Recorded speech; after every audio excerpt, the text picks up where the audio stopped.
Are live. Hey, everybody, and thank you very much for joining us for the 86th week of the Free Assange Online Vigil series. If you can, let us know in chat if you can see and hear us okay. Everything looks good on my end, but we are running this a little bit differently. Today we have myself, Andrew Smith, and co-host Misty Winston and Kendra Christensen joining us. Steve will be back on Tuesday. We have very special guest, Cathy Vogan. But before we get into that, I do want to run through the numbers with everybody. It is day 3,731 since the illegal and arbitrary detention of Julian Assange started. It is day 685 since the WikiLeaks founder was trafficked from the Ecuadorian embassy to Belmarsh prison following a $4.2 billion loan from the International Monetary Fund. We have 52 days since the January 6th refusal of bail for Julian after Judge Vanessa Baratzer ruled no extradition and ordered his release. It is day 1,355 of federal incarceration for whistleblower Reality Winner. Our two bright spots, we have Chelsea Manning with 348 days of freedom. She does, as always, stream on Twitch multiple times throughout the week. You can find her at XYChelsea87. And in the good news, but not the best news, we have 102 days in a halfway house for Jeremy Hammond. As always, halfway houses are not freedom, but it is better than being in an actual penitentiary. And Jeremy actually gets a very special highlight because he was the whistleblower that, well, the person that brought forward the information about the global intelligence files and the Stratfor leaks, which is anniversary today, which is why we have Cathy Vogan with us. So how are you doing today, Cathy? I'm very well, thank you. A little bit tired because it's 5 a.m, and we streamed the show with that Deeper Driver organised with John Kiriakou, Laurie Love, and Soulette Dreyfus to commemorate the 9 years of global intelligence files, the Stratfor leaks. So that was an incredibly sordid story about an agency, Stratfor, that peddled information for clients. They had informers, a whole network of informers around the world, and they worked for some pretty nasty companies like Bhopal Chemical. They spied on the activists who were trying to, there was a lot of people killed and injured there, and there were compensation claims, and Stratfor were actually spying on the activists themselves to, I suppose, for the insurance companies to disadvantage them. No, a pretty unscrupulous, but absolutely fantastic show tonight. So I've been doing that, and I thought I'd just stay up because there's 2 more shows coming up. Kendra is involved with the Denver show, and we'll be, by hook or by crook, on Consortium News. We will be we have shown the first one, and we will be showing Denver on Consortium News, and Sydney, which is actually one that I have organised. Kendra, I had prepared already to do a screen share and say a little bit about the Denver event. Oh, please do. No, we're so excited. Yes. Yeah, I prepared. I've done my homework. I've prepared a little bit of text, and let me just do the screen share now, so we can take a look at this application window. Yes, and share. And I'll just make that full screen. Okay, so just going to my other, oops, hang on a second. We don't know what to go to the second one yet. So in Denver, we have Press Freedom and Julian Assange with Ray McGovern, Deeper Driver, and Mo Elmazi. Ray McGovern is a member of Veterans Intelligence Professionals for Sanity, and they are all coming from the intelligence community. And Ray used to work for CIA. He was head of the Russia desk, and he used to He briefed 2 presidents on a daily basis. So he's very well informed man, Ray, and a great raconteur as well, full of jokes and very serious stories as well. So they say, learn why dozens of leading human rights and free press organizations are calling on the new Department of Justice to drop the charges against Julian Assange. They give us a quote from Freedom of the Press, ACLU, Amnesty International, and 20 additional signatories, whose letter is published on Wise Up Action. Quote, the indictment of Mr. Assange threatens press freedom because of much of the conduct described in the indictment is conduct that journalists engage in routinely and that they must engage in order to do the work the public needs them to do. Journalists at major news publications regularly speak with sources, ask for clarification or more documentation, and receive and publish documents the government considers secret. In our view, such a precedent in this case could effectively criminalize these common journalistic practices. Well, yeah, don't we know that? It's going to be a terrible world if that happens, with people actually even afraid to verify information just in case it's known that they've got it. It's already kind of happening, really. I mean, we've already seen it. Absolutely. That's right. So I'll just pass on to the second event and then come back and talk a bit. So this is from Politics in the Pub, another one of those extravaganzas from Sydney. There's going to be a live audience in Sydney, and they will participate in Sydney's Politics in the Pub. We're kind of COVID-free here, and we have these events again. So there's a whole stack of people down at the pub, but I'm not going to be there myself because I want a really healthy stream, and so I'm going to be doing it from the CN Live studios. Don't want anything to go wrong. So I called for this event, and these were the people who responded: Felicity Ruby, Scott Ludlum, Joe Lauria, Nigel Parry, and Doctors for Assange ×2. So Felicity Ruby, or Flick as we call her, is the author and editor of A Secret Australia, which is a new book that was released about a month ago, I think, that is about what WikiLeaks published about Australia.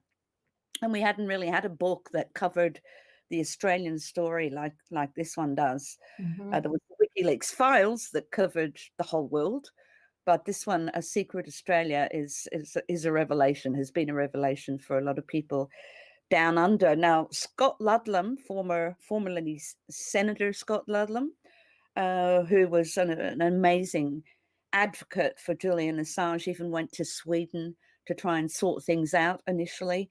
And was at the initial magistrates court back in 2011, I believe, or maybe I think it was the end of 2010.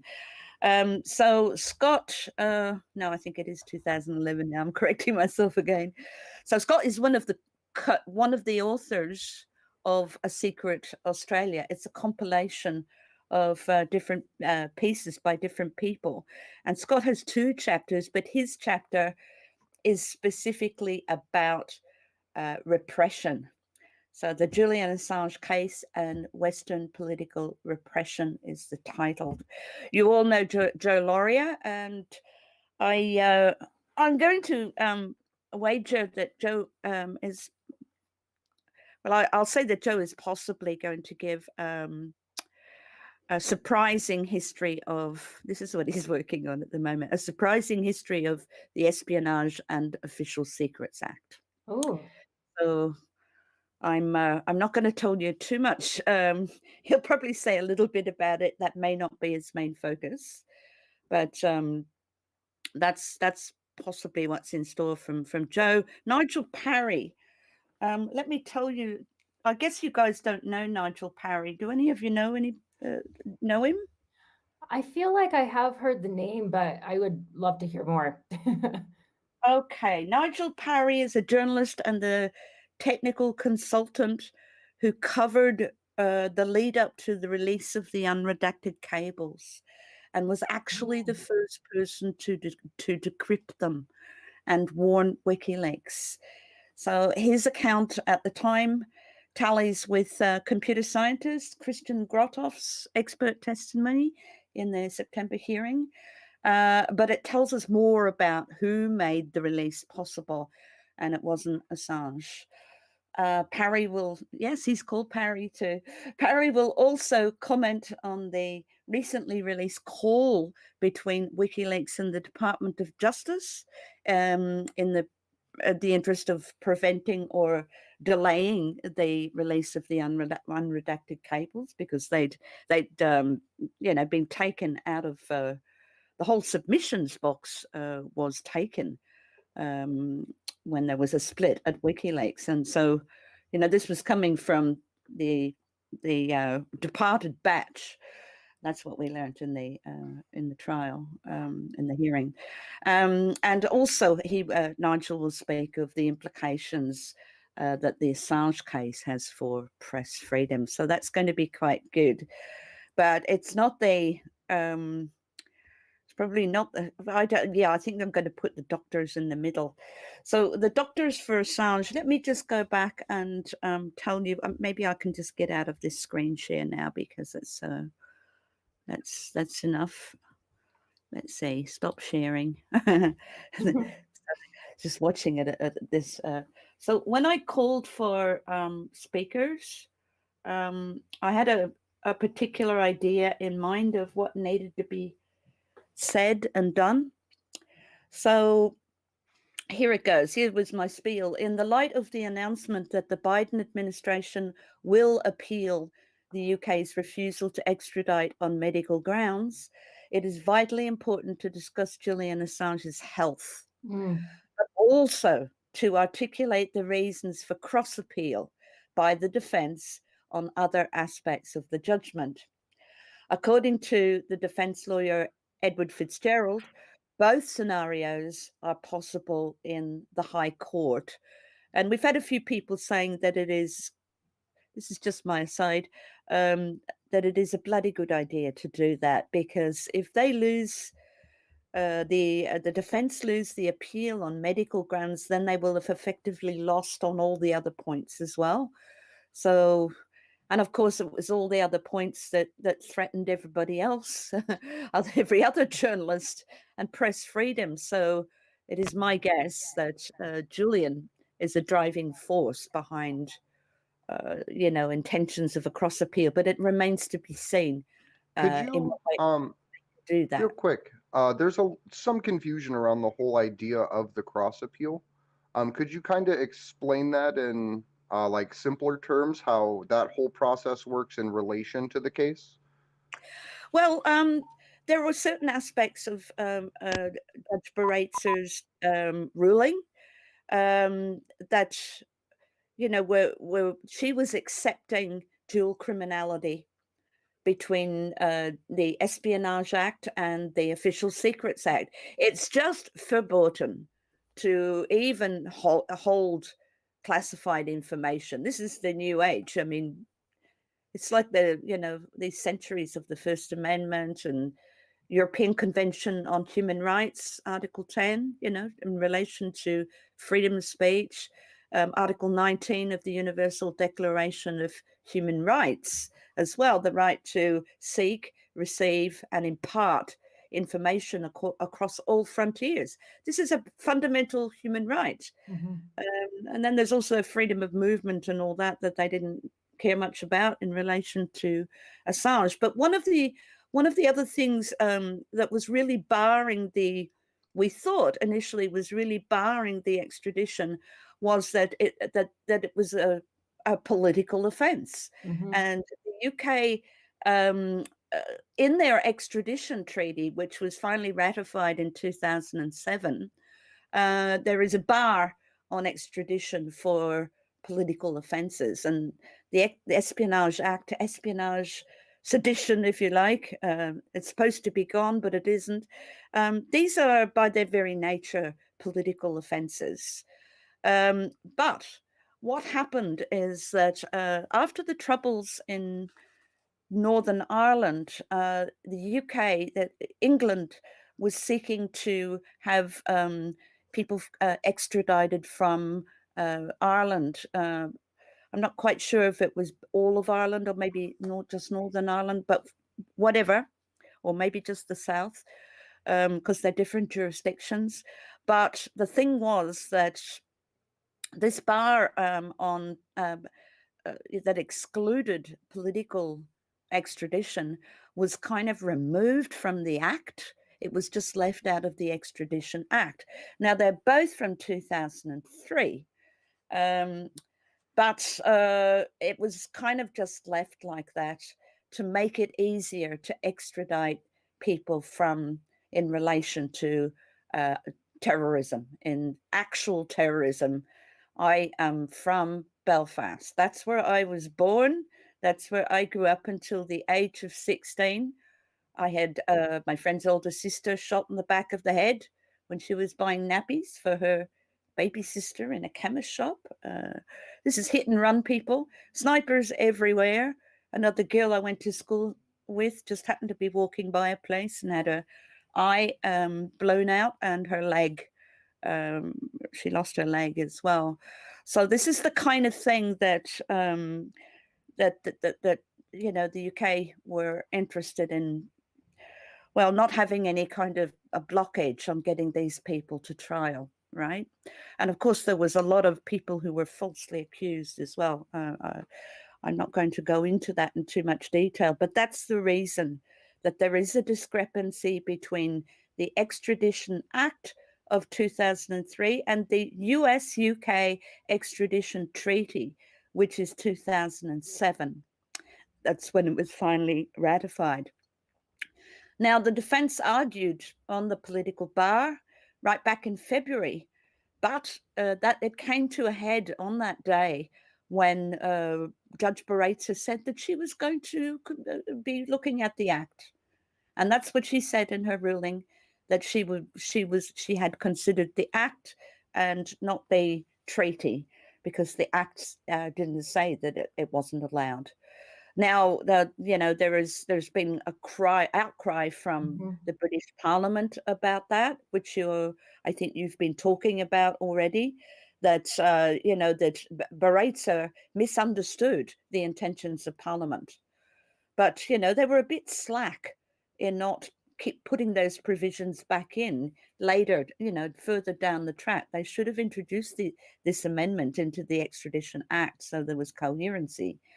Because, the treaty cannot, it's so illogical. Craig Murray has pointed this out. The treaty is what enables, it is the enabling treaty for extradition. And it can't be ratified until it is compliant and incorporated in every British law. So why is it that there is something in there that isn't in the law? So there you go. That's one of the things that the defense can cross appeal about, the question of it being a political offense, and there is some support for that.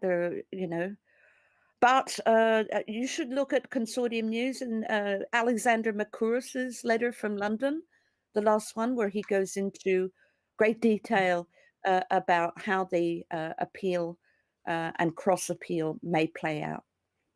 Yeah, that's actually, I'm glad that you kind of brought up that aspect of it, because I was thinking of it more along the lines of them trying to appeal it based on the fact that this is a massive threat to press freedom, the future of press freedom, because the judge basically ruled with everything the prosecution said in terms of the United States basically having, jurisdiction over the entire globe as far as journalism goes. And so I hadn't even thought of the aspect that we're talking about there, because there's so much nuance to this case, and there's so many different ways that they could choose to go at it. There's always like a new leaf to overturn, I guess. It's kind of crazy. That's right. But the political aspect of the case seems to be the one at the top of the list, the one most likely to be appealable. Alexander didn't discuss the press freedom issue, but I mean, unfortunately, we do have a dual criminality. I mean, correct me if I'm wrong here, but that one seems like it's more difficult because you have this interdiction in the Espionage Act, and you've also got it in the Official Secrets Act, and both have their opposition law. You've got the First Amendment in America, you've got the European Convention on Human Rights. And people might ask, well, Britain have left the EU. So does that still apply, the European Convention on Human Rights? Yes, it does, because they didn't exit that. They didn't stop being signatories. And in fact, as Alex explains, the ECHR is and the court as well, is the law of the land.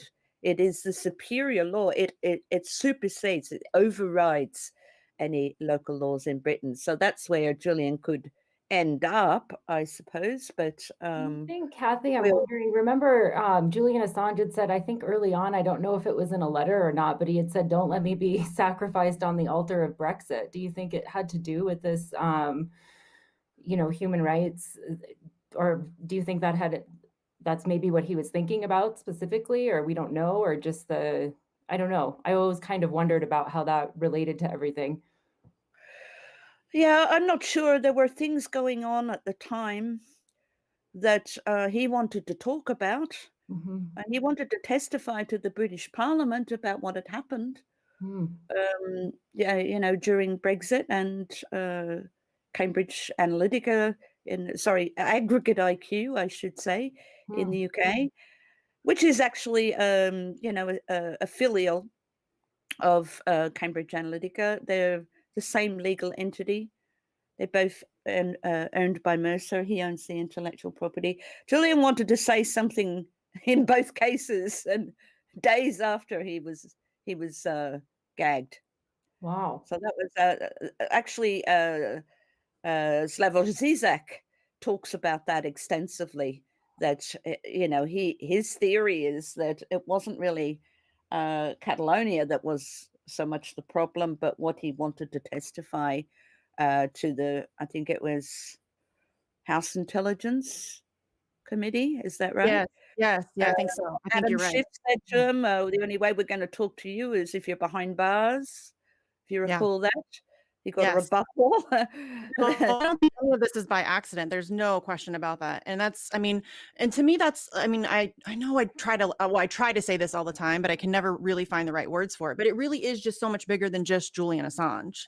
You know what I mean? Like yes, like his life and his well-being is worth fighting for, but this is,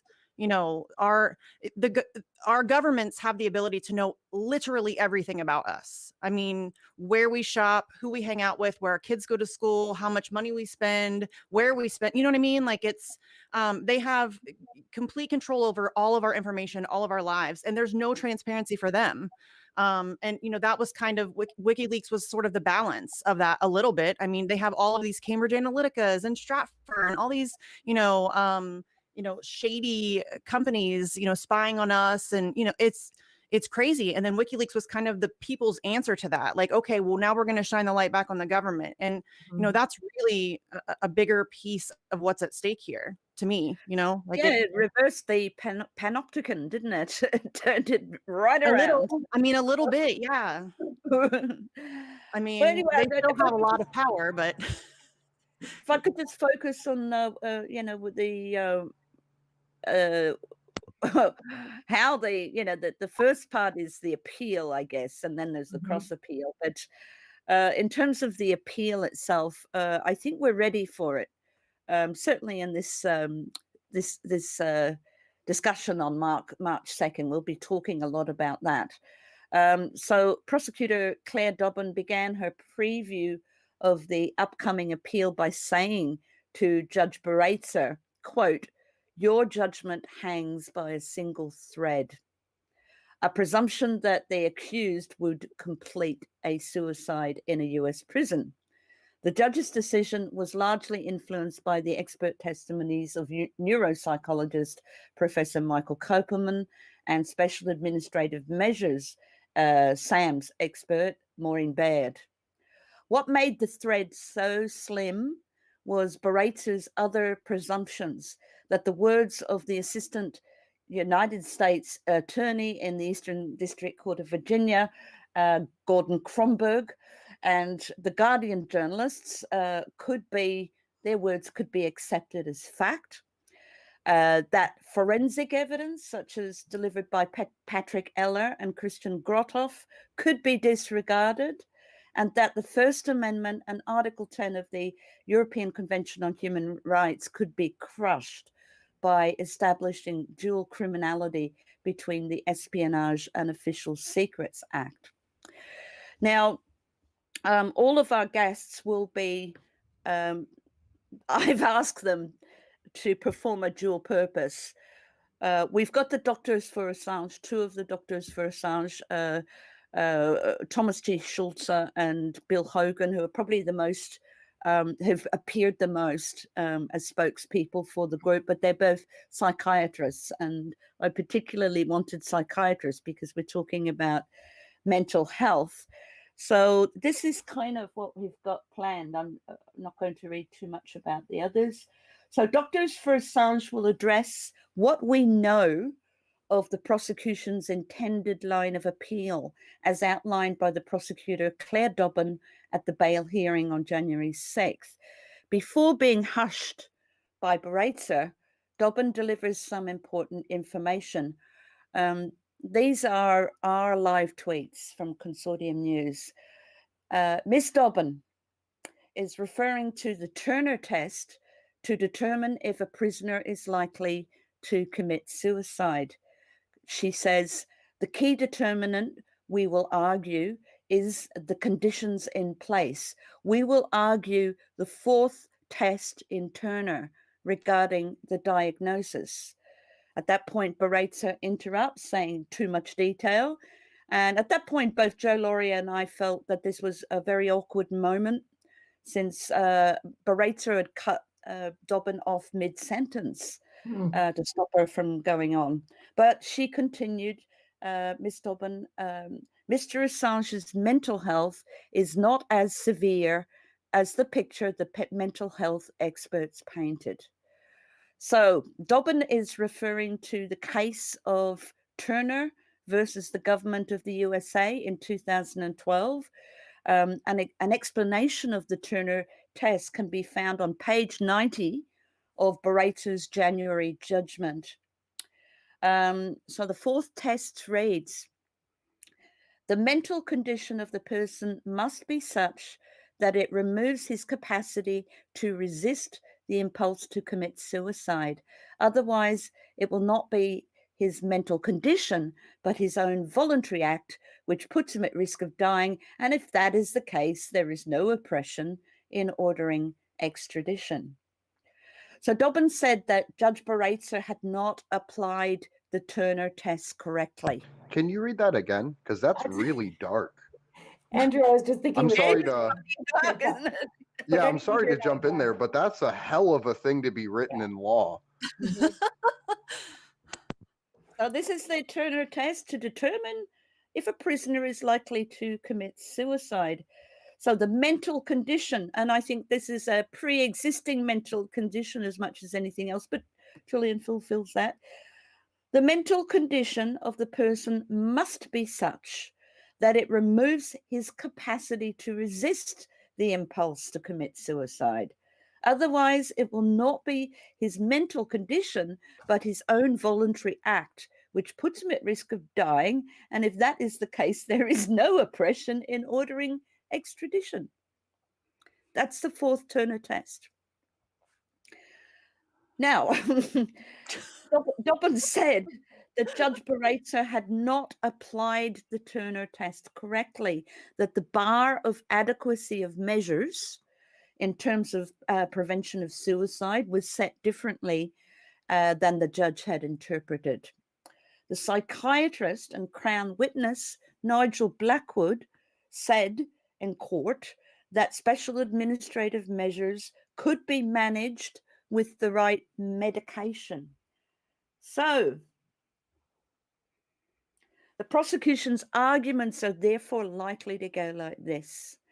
Either the right medication will alter Assange's mental state in a way that will sufficiently quieten his impulse to suicide, or he's not that ill, so point 4 doesn't apply and extradition may proceed.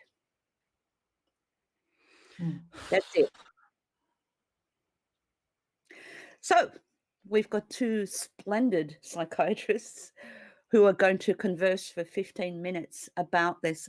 They're going to go right into the Turner test. And there's on that link, maybe I can paste that link to you. We can, we can do it. We can put it in the chat, I'm sure. Yes, you should all go and have a look at that. But this is just the link. It's the link to Barait's judgment. I suppose a lot of people have got that already. Do they? I'm sure. I think it's actually in our show description on YouTube right now. Yeah, it might be. What, from the 6th or from the 4th, I guess would be the question. It's from the 6th, January 6th. Okay. So this I'll find it and put it into chat again. Oh, actually, I just love all the double speak. I honestly love all the double speak because it's all so vague and ridiculous. It's kind of like when they were saying that he shouldn't be extradited because American prisons are so oppressive, but then during the trial they were saying that American prisons are basically like, a day camp with arts and crafts. It's just whatever happens to suit their narrative at that time. And it's so apparent and obvious and gross. Oh, I'm really glad that you guys are focusing on that too. I think that we should definitely have Deepa mention that event for more information for sure at the end too. You know what I mean? Like, because I do, Ray McGovern was talking about that last week as well, just that the time is so critical for his health even now in the winter and with putting everybody that does test for COVID on his ward and no, exercise. I mean, all of these things, it really is. There are so no many warm clothes. He has to insulate his window with books. And all of this stuff, like the fact that it's happening in broad daylight and nobody gives a shit is really troubling to me. I mean, obviously people give a shit. We're here talking about it, but you know what I mean? It's not like a widespread uproar over what's happening to this dude. Like, it doesn't matter what you think of him or what, and I hate when people say that, but it is true. Like, it really doesn't matter. The fact that he was spied on while he was in the embassy and that his meetings with his lawyers were spied on. They had microphones in the women's bathroom.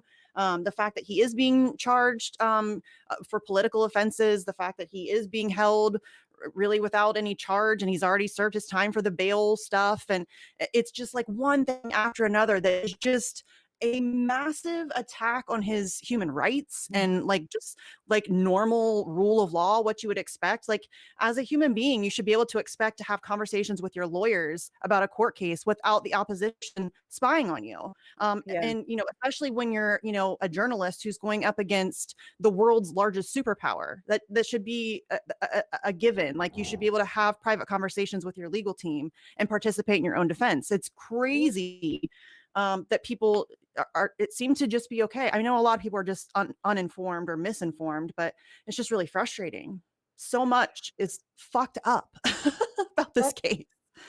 It really is. I think too, that's one of the things we were thinking about in Denver, for our thing is we're trying to reach out to a lot of local groups there and also address it kind of as an overview and some of the main smears so that we can even get to some of these things because it's been so damaging. People are so turned off just even in the sense of like, oh, well, we don't want it to be controversial or, that kind of thing. And I really think that Doctors for Assange, we're talking about, they've come out, a long time ago, along with Niels Meltzer on the psychological torture. So that combined with, does that not count for anything? So. Yeah. I think the elephant in the room is all of the damage that the incarceration actually does. Yeah. Someone on the last show said that, the ADX and special administrative measures, but also, Pilger said that the conditions at Belmarsh are not much different, but they would drive any sane person, the sanest person, insane. Mhm. Just the treatment, just the incarceration and Well, isolation. that's another doublespeak thing that itself. they did, because they were like, well, we can't extradite him, or, he's going to be thrown in this prison and that's oppressive to him. And, so she's going to rule against extradition based on his mental health.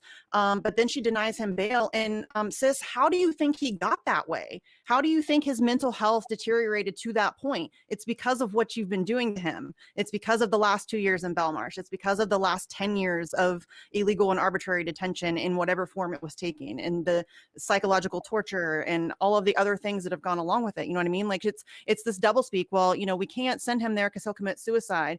But the reason he is at the point where he is potentially at risk to commit suicide is because of the way you've treated him. So denying him bail makes no sense whatsoever. It exacerbates it. But the thing about Assange is that he has a medical history as well that goes way back beyond his generation even. There's history of suicide in the family, and I don't want to go too much into Julian's personal history, but that is actually a very strong part of his case, that it's not just his present situation. It is his personality and his history, medical history, and his family's history as well, that reinforces the likelihood in the judge's eyes that you could. It is very true that if even if there was nothing wrong with you at all, though, I'm sure that being placed in SAMS, you would just be like an animal after a while.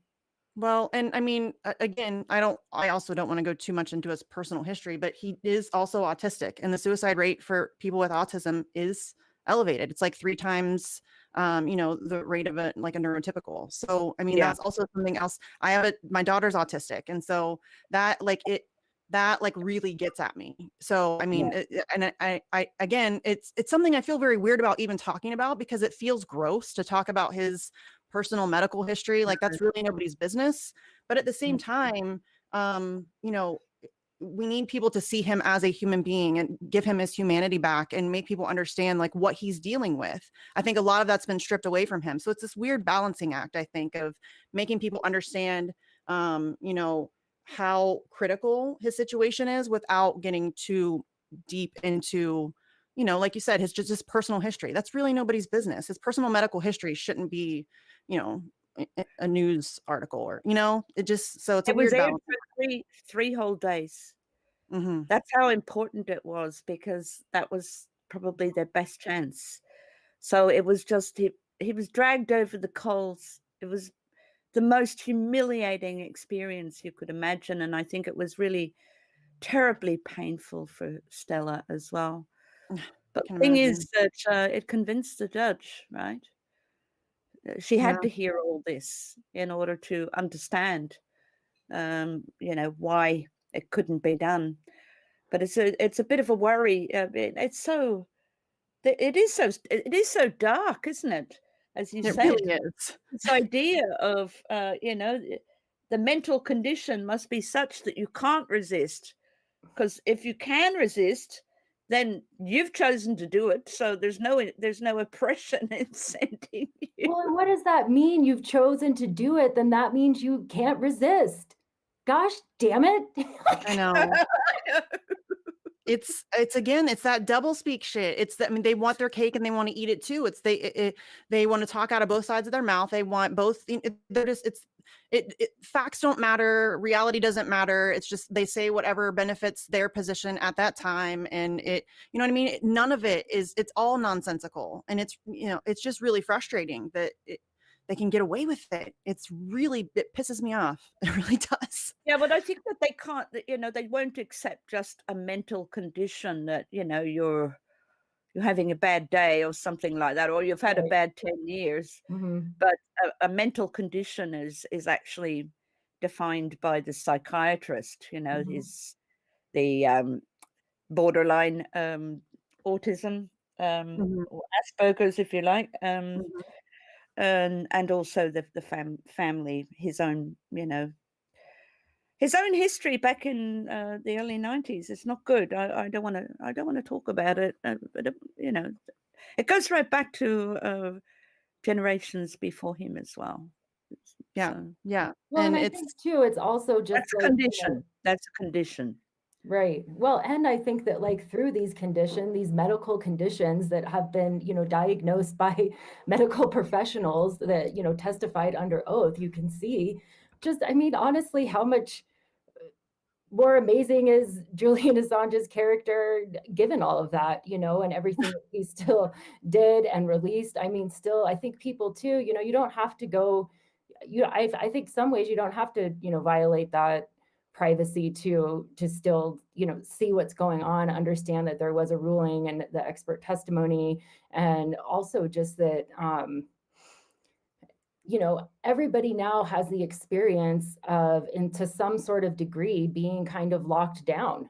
Like, and I think like, no matter what your views are on that, that's not enjoyable. Imagine already the punishment that he's, the process of the, the punishment is the process is the punishment, Yes, in the embassy there. That was absolutely. already bad for his health. And then that full year of just basically being in room 101. I mean, I don't know how terrible that was when he didn't have the internet. So I'm glad you Well, guys are the other focusing on thing that. was that, and this is something that Fidel Narvaez tells us, that the mission of UC Global was not only to spy, record everything, and send it to the American friends. They had a second mission as well, and that was to smear him. Mm. And the story of the literal smearing of the walls with feces, that was one of their stories. And Fidel went through a number of stories where they had told complete lies or twisted something or exaggerated, but they had a second mission, and that was to, be the source for the bad press. Yes. And I have told people before, if you go back and you look at the propaganda campaign, like the decade long, because this has been going on for a long time, against this one person, it's depressing and scary and infuriating, but it's also super fascinating because it's been very deliberate and very methodical, and it's like they've been slow walking us kind of into accepting the treatment that he's getting now. Yeah. And if you go back and you really look at like where it started and you kind of try to pick it apart and see the different smear campaigns that have come from, different angles, it's really kind of fascinating. And that's it, again, terrifying because they're really good at what they do.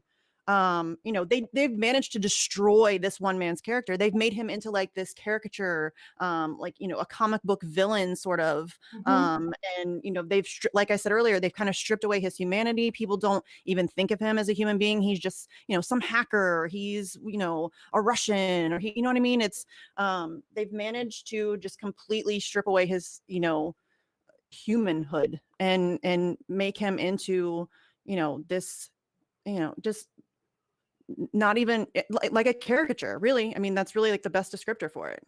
It's kind of fascinating.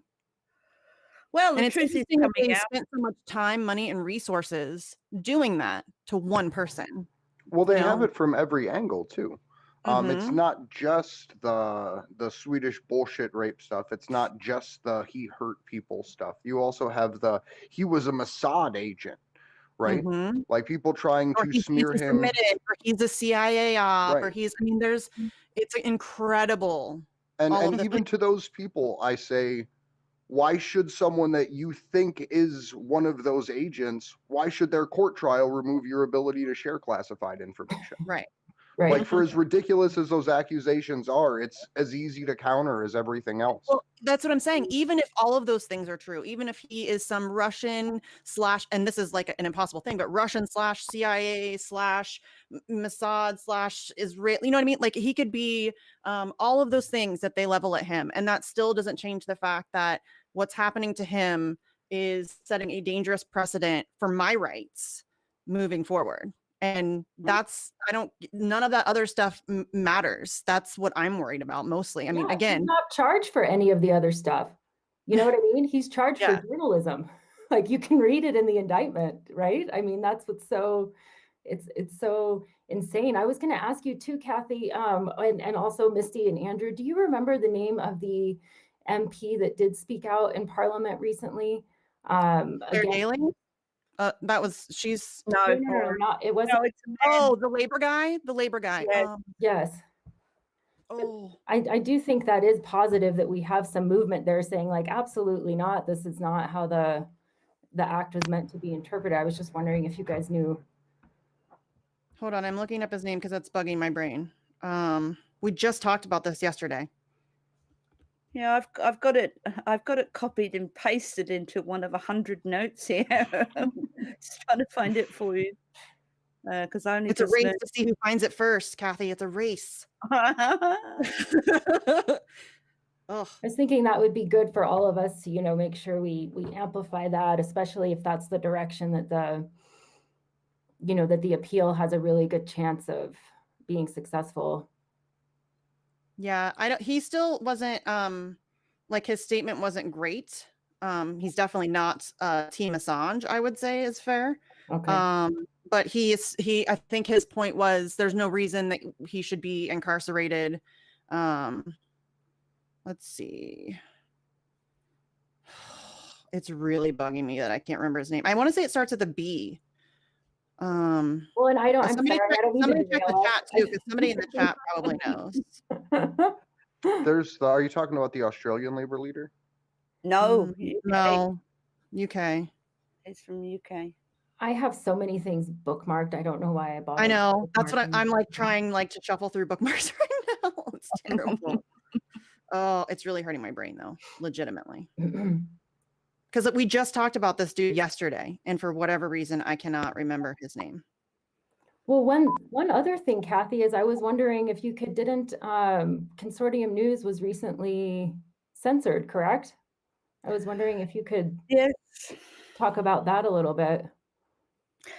But that was an interview with Greg Palast about voter suppression. And that is something that is an investigation that he's been doing for 20 years. And he has a vast archive of documentation, evidence that show his claims are true. He actually confronted Governor Raffensperger. Is that how you say his name? Raffensperger from Georgia. About the removal of 198,000 voters' names from the electoral roll, people who were supposed to have moved, but they hadn't moved. And it was an incredibly large amount, both from the Black community and student community. There's a Black community in one place in Georgia, I think, and then student community elsewhere. But this is not to be confused with what YouTube have banned since January 7th, I believe, and that is that you're not allowed to make claims that of voter fraud, massive voter fraud that would have overturned the result of the election, the American election. That's verboten, voter fraud. But our piece, our interview wasn't about that at all. It was there were some people at the beginning of Greg's film that were shouting about, stop the steal and stuff. Some protesters, but that's just a clip that he shows, and then somebody said that's ridiculous, and then he gets into the substance of his report, and we have published 2 or 3 interviews with Palast already on the same subject, and none of those have been taken down. And in fact, the film that we showed as part of the episode, so it started with that, and then we did the interview. That's still on his YouTube channel. That hasn't been taken down either. But we got a warning. Content removed for violating the community guidelines. The description of the category was spam, comma, deceptive practices, comma, or scam. So that was what Consortium News were accused of. They said to us, initially they said to us, you've never done this before, so this is just a warning. It's not going to affect your channel.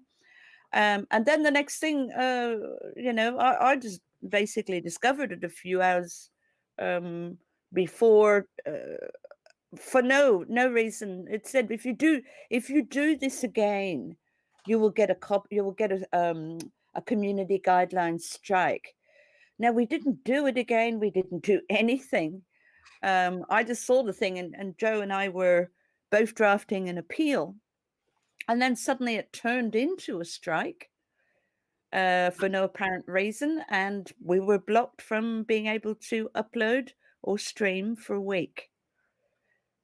That's amazing. And what I love is that the reasons they give you are always incredibly vague. They're not, they, like you said, it's like spam or deceptive practices or whatever. And Steve has had to deal with this too. He talked about something, what was he talking about? World Economic Forum or something. And they of the World they gave him the Economic QAnon Forum. tag. Yeah, they gave him the QAnon tag. That's happened to him a couple. They didn't even talk about QAnon. But they still got that, and it's been happening a lot. And this, I don't think people recognize that this is like a level of censorship. I mean, this whole, marking Lee Camp as Russian affiliated media or whatever, that's a form of censorship. I mean, that is, it's a way of manipulating people's, thoughts on sources, and it's really nefarious, and they're really amping it up a lot. I mean, when they're starting to take down an interview with Greg Palast. He's been a journalist for most of his life, but for the BBC, for Rolling Stone, I think Wall Street Journal as well.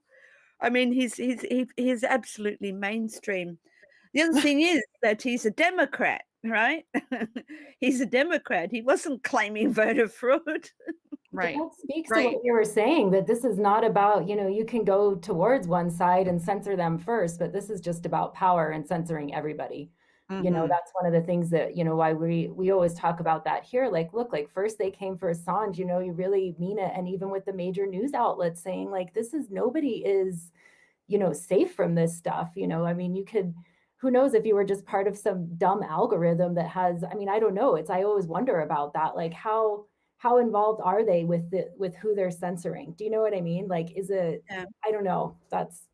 Who knows? Well, I think, everybody should be concerned for sure. I mean, we've seen it happens to like regular, everyday, average people all the time. People lose their Twitter accounts, or, they have like a small YouTube and it gets taken down for whatever reason. And, of course that's, in the grand scheme of thing, that's not like top, like we need to be concerned. To me, the most important thing is that it's basically an attack on anything outside of the establishment narrative. And that should freak everybody out. I mean, does anybody trust them to tell you the truth? Like, I mean, to me, that doesn't seem like a crazy thing to like be worried that they lie constantly. And now they want to control everything we're allowed to see, read, hear, know.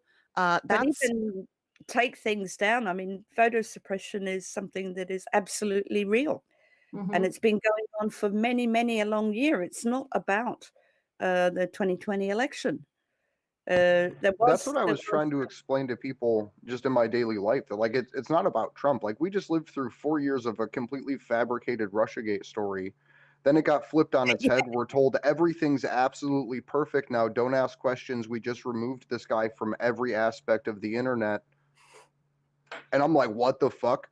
Right? I know, because so what matters bizarre. is 10 years from now, when my 8-year-old gets to cast her first vote in her first presidential election, if that counts. Because we all know that everything's bullshit right now. But it's if we can, in a decade from now, have achieved actual democracy through direct action. Yes. Well, and that's the more doublespeak, Andrew, because they, they want to censor QAnon and they want to censor Pizzagate, but why aren't they censoring MSNBC for 5 years of Russiagate? That's 100% a conspiracy theory bullshit non-story that they have been like hyperventilating about at the top of their lungs for 5 years for ratings. So why don't they lose their platform? Why don't they lose their monetization? Why don't they get taken down? I mean, why aren't there are Democrats right now trying to get like Fox News and OANN taken off the air? Why aren't they also worried about MSNBC and CNN, who lies us into war after war? It's this ridiculous doublespeak where it doesn't matter. They really don't care about misinformation or fake news or any of that stuff. They just want to be able to force feed you their version of the truth so that they can better control you. And like their version of the debate.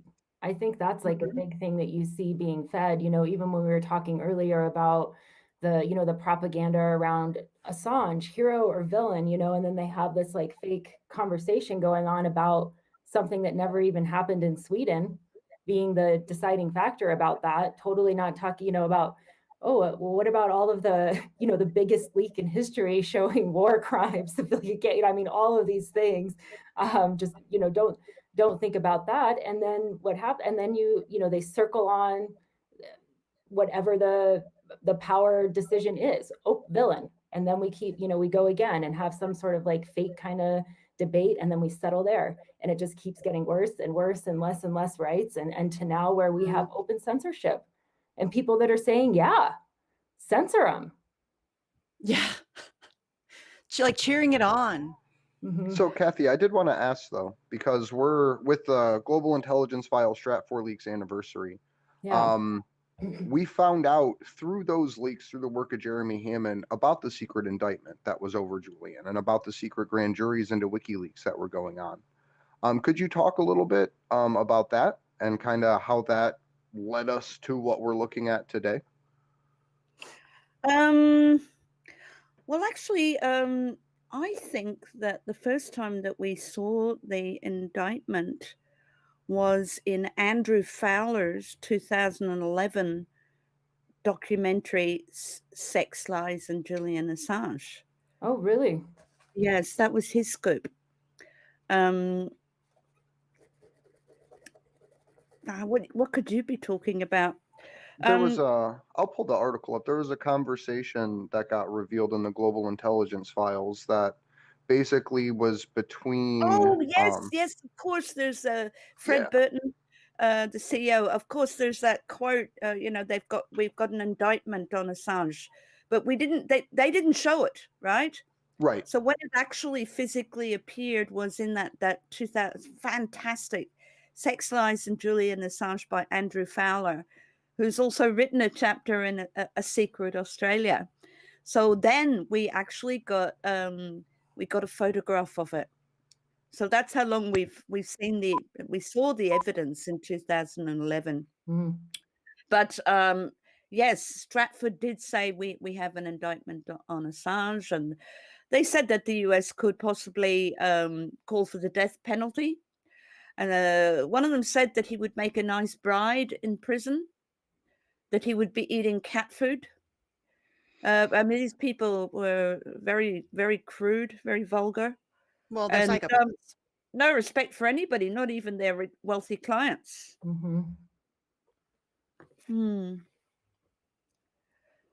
Just on the subject of the ban.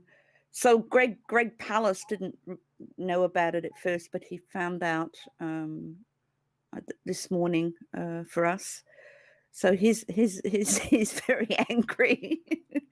He's going to make a big stink about it, which is good. He's a mainstream journalist. And Ben Norton also put out a tweet about it, actually confirming that we had been reporting facts about photo suppression. But it's come under the umbrella of the other, it seems, or else it's somebody from the Republicans who didn't like what was being revealed about what happened in Georgia with Raffensperger. So that could be, the Democrats started this friggin' thing, and now it's coming back to bite them. You know what I mean? If the Republicans are saying, well, two can play at that game. You don't want people to report on voter fraud? Well, we won't let you report on voter suppression. Could be that as well. Who knows? But it's kind of getting really bad when media is so fragile that on the click of a frigging button, no matter who does it, you just have to flag a video, and then they do this. They take it, they take a look at it. They said, but I imagine that there's some kind of speech recognition. Was there any other questions that you had about Stratfor or? Not particularly. If there's anything you wanted to talk about, by all means. But Yeah, we or if have you our would also like to go, I know you're very tired too. Yeah. So please feel free to bounce out anytime. I'm sure you're exhausted. I'm really, really tired now, so Yes. that's why I thought my concentration is lapsing a little bit here. So That's okay. Yeah, that's fine. We will post links to all the events that we've been talking about so everybody can find them. But thanks for coming. I mean, I know you're like a beast. You just are in constant go mode. So thank you for taking the time to come and talk to us. I appreciate it. yeah. Same All here. right. Thank you. Looking so forward to much tomorrow. having you on the show. Bye-bye. Bye, Cathy. That was Cool, great. that was She's Cathy awesome. Vogan. Can you I imagine? know. Oh, she's like been up all night, you guys. She hasn't been to bed yet. It's 5 o'clock in the morning. Well, probably like 6 o'clock in the morning there now. She hasn't been to bed yet. She has another show tomorrow with Kendra. What else? She has a lot. The Australian show as well. Australian I think that's show. later today, technically, because Yeah. Australia is like fuck time zones. And she's She's, putting that entire thing, she put that whole thing together. I mean, that's so, Mhm. I'm really interested to catch that. She's an animal. She is She really definitely is. someone to look up to in this field. Well, and Yeah. Joe too, he was doing the daily briefs for the extradition hearing. Those He were was doing awesome. daily video, like briefings, and then he was also writing articles every day. I mean, yeah, crazy. These people are in go mode all the time, and I am in awe because I can't handle it. And I get incredibly tired. generous, with their time and everything. But I mean, that's because of how important it is. It's just, it's just Yeah. so, I do think people are, I know it's never as fast as we want to see, but I mean, I do think more and more people are waking up to this. And even a lot of people that maybe aren't going to completely flip over to, everything have had enough. They don't can see now how arbitrary this is. So he doesn't, sending him back to the prison. I think some of this stuff is going to, hopefully come back to bite him in the butt with public. Yeah, I really hope some of this starts to backfire soon. And I think you're right. Like, and maybe it's like wishful thinking or whatever, but like I have seen an increase in support.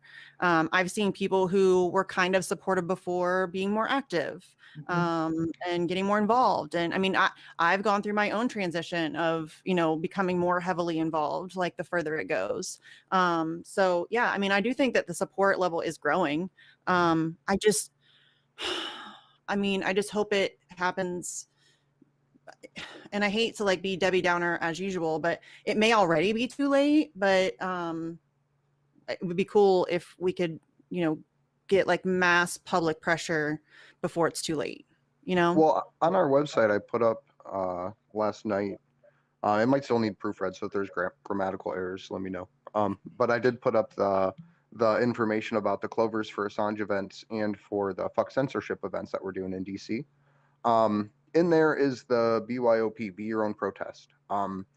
If you cannot make it to DC, or if you would rather just have a protest in your own community, please do that. And please start looking at places, inviting friends and people that you know.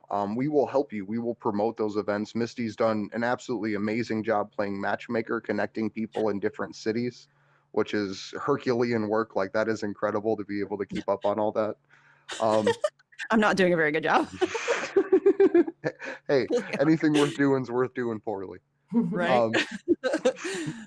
So I would love to see tons of events come up. We have Mark Lubbers working on an actual Clovers for Assange website for us to host and post all of those secondary and sister events going on all over the country. Nice. So I'm pumped, but we are having some of our own censorship problems. It's something I've contacted GoFundMe support about it. Oh yeah, no, we can figure this out. It's just been a bad week for me. Yeah, we'll figure it out. But yeah. Yeah, I just wanted to update the people about it just because it's an ongoing situation. They have not yet released the funds for our protest.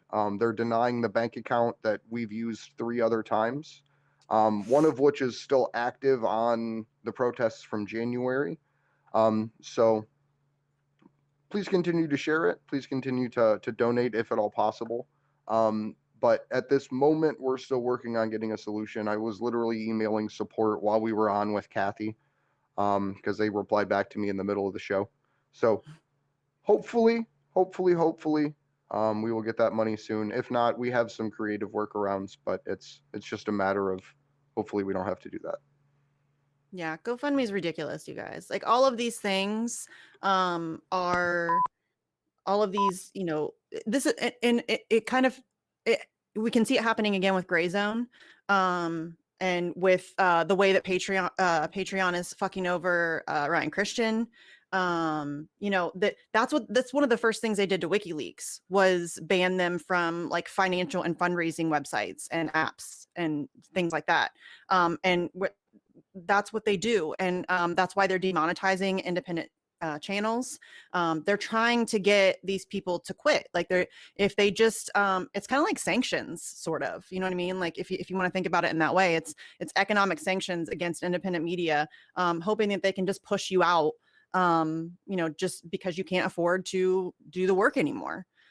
Because it is a time consuming thing. And so I think that's, you know, it's no surprise if anybody's ever read Economic Hitman, you know, they use economic kind of warfare against all their opponents. You know, it's just like their MO. So yeah, we're going to have to figure out workarounds to that moving forward, I think, because I think that's only going to get worse. So I don't know, like that's another whole other can of worms, because it really feels like that's kind of the direction they're headed in right now. Just seeing what Patreon's done and what GoFundMe's doing to us, and you know, it To feels like Burmis, they took down his. Yeah, I mean, Combo GoFundMe. Couch, Frank Analysis, Nico, they all got demonetized on YouTube. I don't think any of them have been remonetized. So and that's great though, is like with Ryan, you know, I mean, I appreciate, you know, because of course he's going to share everything about it, which is awesome, because every single video he does is so well linked, and you know, and that they won't even take down the content or tell him which content, just that we have issues with your content, you need to, you know, remove it. So he needs to self-censor himself in order to remove it. And that's, but I think too, that that's a critical time that we're in right now, because there are a lot of people who are being censored on issues that have even nothing to do with Julian Assange, but just other things that maybe aren't aware that, like, you know, because that's also been people, you know, it's hidden in this article, or that it's not like bam, like how people expect. Well, that's what I've been I've been using Medicare for All recently, because it feels like that's something that everybody can almost kind of agree on. But I want people to think about it. What is one of the major reasons why we don't have Medicare for All in this country? And that is propaganda. I mean, there's the whistleblower. I think his name's like Wendell Pierce or something. But he used to work for kind of like the PR wing of these pharmaceutical and insurance companies. And he was in charge of like coming up with propaganda to misinform Americans about what Medicare for All is and how it works and what the benefits are and what it will cost and the fact that it saves money. And it went on for a very long time. And so that is one of the reasons why we don't have Medicare. It's a huge part of the reason why we don't have Medicare for All in this country. And it's only going to get worse as they start taking away our alternative sources of sharing information. You know, we're not going to be able to combat that at all. And it's already a struggle to do it now, because they have all of the money and all of the power and all of the access to the airwaves and all of the sponsors and the, you know what I'm saying? All the donors. And it's already like David versus Goliath. And now they're shutting down all of our our alternative sources of information. That's going to make it even more difficult. So that I've been trying to use Medicare for All to get people to see like how this really does affect everything else, because it does. It really does. Like if you want to be able to fight for anything, you have to be able to disperse information, have conversations, combat really propaganda. discuss a variety of topics. Yeah. Well, that's why I want to get more groups involved in the Clovers events, like different, Yeah. like how we have the fuck censorship. Like I would love to get some type of like abolish ICE group or environmental group or like the Answer Coalition involved, and Or healthcare or anti-war or because the yeah, absolutely, because the way the first day's set up is we're doing marches to individual places, right? So we can add another stop or another two stops for another group. Like if someone wants to pick up at the end of the fuck censorship event for municipal broadband or for the pipeline fights that are across the country and take that to a significant location for them. Because I was talking about this on another show the other day. Free speech isn't what we're doing to defend free speech and defend Julian isn't just about Julian. It's about elevating all of the other voices that have been left behind that aren't getting to use their free speech because of the censorship. So that's something that I really look forward to trying to do. It's something we've never been able to do too well outside of January's events with Force the Vote, but we'll see what happens. It never hurts to try. yeah, I think that that's a great idea. And I think that that's and the more that we can make that connection for people, that really all of these things are so unbelievably intertwined, that foreign policy and being anti-war directly affects healthcare and education. And I mean, it really is like it's like that meme with the guy with all the strings in the background, and he's like, yeah, I'm gonna explain all like that crazy guy who's trying to make all the connections.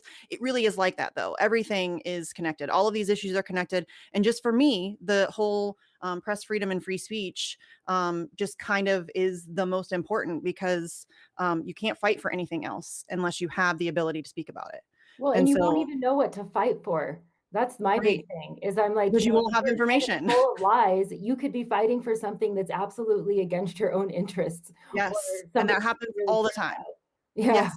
Yeah, people are so propagandized, they will actively fight against themselves, One thing and I that was like gonna regularly. No, sorry.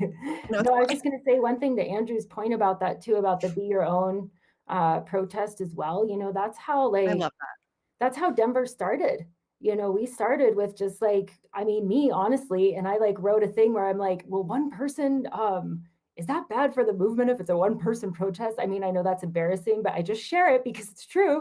And, but that ended up not being the case. I put up a meetup, and I had, honestly, there's people that came that day that are still in our group and in our committee. And that's like so cool to see that. I mean, because it's been a long time and it's hard because it has really been like, ugh, Yeah. and we've had some things like this, and now the event. But anyway, I was just going to say that, and anybody ever wants to send us tweets, or I mean, anybody here on the show too, that's like, one other friend and passing out flyers. That's like, that's a start. That's something a lot of people that we ran into, they just, I mean, really the big jerks, I mean, that can happen, but it's most people just don't even know what's going on. Yeah, 100%. And that's what like the whole matchmaker thing was supposed to help with, because I get it. It's really intimidating to get, especially if you've never done a whole lot of like activism or protesting or whatever. Like that's really intimidating to like, what do I do? Where do I go? Do I have to have a permit? Do I need to, like, what, you know what I mean? There's a lot to consider. Am I going to get arrested? You know what I mean? Like there are things that you have to think about. And if that can be really intimidating, and then to do it by yourself, that's scary as shit. You know what I'm saying? So, Well, I think that it's hard to find people like organically, because Assange isn't something that's like a widely talked about issue. But like if you can get online and we can, start, hey, I live in Tacoma, and then we can all tweet that out and be like, hey, this person's in Tacoma. Is anybody else in Tacoma that's an Assange supporter? Make sure you guys follow each other, start a DM group, whatever. So that way, if you guys do eventually want to organize some kind of events, or, get more active in some way, or, start your own letter writing campaign, or, papering campaign, or whatever it is. I think that's, that just being able to have like one or two people, so you're not like you versus the world, because that's really what it can feel like.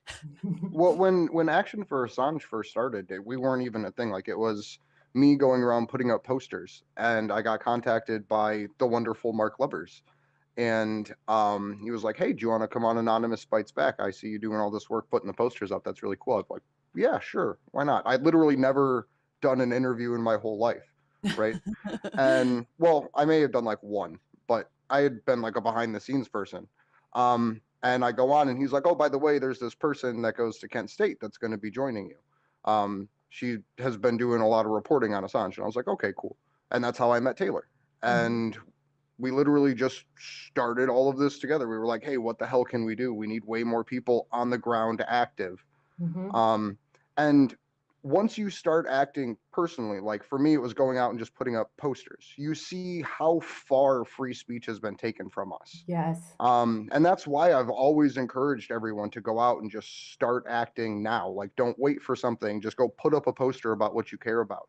Because what you'll realize very quickly, and you generally don't get cited the first time, but usually that poster has to be taken to court.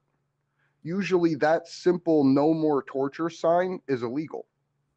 And people don't think about it. People don't realize that, right? That you can't walk down the street and put on a telephone pole, no more torture, but you can walk down the street and put on a telephone pole that you have a garage sale. Yeah. But the laws in your city ban advertising, but the garage sale's not advertising, but the poster that says no more torture is. And that was a situation I encountered directly, like month one of starting to do on the ground activism for Assange by myself, just throwing posters up. And that's part of what still motivates me, is the fact that like free speech has been taken away at the highest levels and at the lowest levels. But I think it's such an abstract concept, and I think that's why we have so much trouble getting people to care about it, because it's not in your face. Do you know what I mean? It's been like this slow walk, where it's been like chipped away little by little. I've said it's been happening for decades, but really over the past 10 or 15 years, it's like gotten ramped up. Obama was unbelievably awful, and Trump just kind of took that and ran with it. And Joe Biden is going to be worse. So yeah, I mean, it's been like this kind of slow, and so it's not, I don't think people recognize how dire the situation is, and how, it really is like this. I mean, I say it's very dramatic, but it's like a turning point. It's like one of those like momentous things in human history where, we're going to go kind of one or two ways here. And it, like it's just really scary to think that the First Amendment is genuinely being like, we're in the term, we're like we're there. That's the part with the whole Q narrative that pisses me off, right? The whole idea of like their slogan from fucking September 2017 was "Where we go one, we go all," right? And we've been standing here screaming, "We are all Assange," this whole fucking time. And that entire community's just gone, right? Yeah. Like everyone that got tricked into believing that we have to take care of each other and make sure that none of us go down, right, has just been shattered because it was an intelligence operation. And they took all of that energy, like we had been saying for 4 years almost, and just fucking smashed it all on the ground. Just like the Bernie Sanders movement, just like Ocasio-Cortez, just like Barack Obama, just like the labor organizing in the 80s when just the Democrats like the Women's sold out. March and the resistance movement and Sunrise Movement and DSA. And yes, this is what always happens. This is, I mean, another big thing that what we're up against, because all of our movements, for the people, will be attacked. They will be co-opted anytime that there's any sign that they're making a difference, or that they're making headway, or that people are starting to talk a certain way about a certain subject. They will do everything they can to destroy that movement. And that's people like say it's like a left-right thing. Well, they only attack leftist movements. That's not, I mean, I guess kind of, but it's just people's movements. Whatever it is that benefits the people, that's what they will go after. And it's not like we don't have historical reference for this. You know what I'm saying? They've done it over and over and over again, repeatedly, constantly throughout history. So, I mean, yeah, those are things that we have to be concerned about for sure. But there's some like good things too, you know what I mean? Like through when you see that, it is kind of the the deal. Like power has to be fought at every generation, and people Yeah. have been doing that, but not as many as should have been, obviously, or been, you know what I mean, aware of it. So we've got a big, like Assange had said that we're like a, oh, how did he say it? Like a liner, like bumping up against an iceberg, just trying to give people some time. And, but to Andrew's point, I think that you've seen like from his little, like starting, like hanging the signs. I mean, look at Steve and I were actually, which missed Steve on the show today, but we were talking about that. Look at all the incredible people that have come on the Free Assange Vigil, through this whole time, and where it's like one person going and hanging signs. Andrew, do you know what I mean? Then you meet Taylor, you meet Steve, and then there's, the whole thing. And then I don't know. I think too, that's been a lesson for me, seeing it is a lot of this, but I of course, I'm just hopeful there's a breakthrough, because we have to have free press, like you said. Yeah, So, no, yeah. And I think that that's like the only thing that keeps me going, is like there's that hope that we will have that breakthrough, because, I am really like negative and cynical, but at the same time, if I didn't think that there was some like hope to be had, I just wouldn't do it. I wouldn't put myself through it. You know what I mean? I think we all feel that way. But and you're right. Like it's fun to see like how just like one dude hanging up some flyers turned into, what are we in, like week 86 or 86 something? yeah. I mean, that's crazy. I mean, it's week 86 of this show, and it was 3 times a week, it was 2 times a week, but that's a shit ton of shows. And we've had amazing guests on, and we've been able to cover a lot of really critical aspects of the case that nobody else is talking about. We've been able to do really deep dives into, a lot of the stuff and a lot of the leaks. And, I think that's, I don't mean to like pat ourselves on the back too much, but that's, I mean, I'm like really proud of us that that's something that we've all been doing and working on. And, you're right. It is like a slog. It feels like all of the time. You never feel like you're getting anywhere. Do you know what I mean? That's just how, I mean, again, I'm negative. So I never feel like I'm getting anywhere. I never feel like we're doing anything that's making any difference. And I'm like constantly hard on myself, and I'm not doing enough, or I didn't do the right thing or whatever. But yeah, it's like when you take a step back and you look at, like Andrew just telling that story, it started with him like hanging some posters. You're like, yeah, okay, we have done some stuff. Like we did do some stuff, So yeah, I'm glad that he just told that story, like our little origin story, because yeah, that's a good reminder that, when you're in it, it feels like you're not doing anything. It feels like you're not getting anywhere. But then if you take a step back, yeah, fuck yeah, we've done some good stuff. You know what I mean? What you were saying about having the community there, we have we can get people together and whatnot. Cause I know for us in Denver, that was I was new to all of this stuff. So making friends early on with Action for Assange, I went on the vigil, which was nerve wracking, but all of you guys were always so, Andrew and Taylor and Steve were always so supportive. I mean, both Taylor and Steve have been out to Denver for an event, and I just think that helps. That solidarity is a big deal, Yeah. Yo, Because like 100%. the big secret for what we're trying to do, really, the Clovers for Assange events a year ago started the clover leaf as a way to identify each other, right? So if you saw someone that had that, you're like, oh, cool, they're an Assange supporter.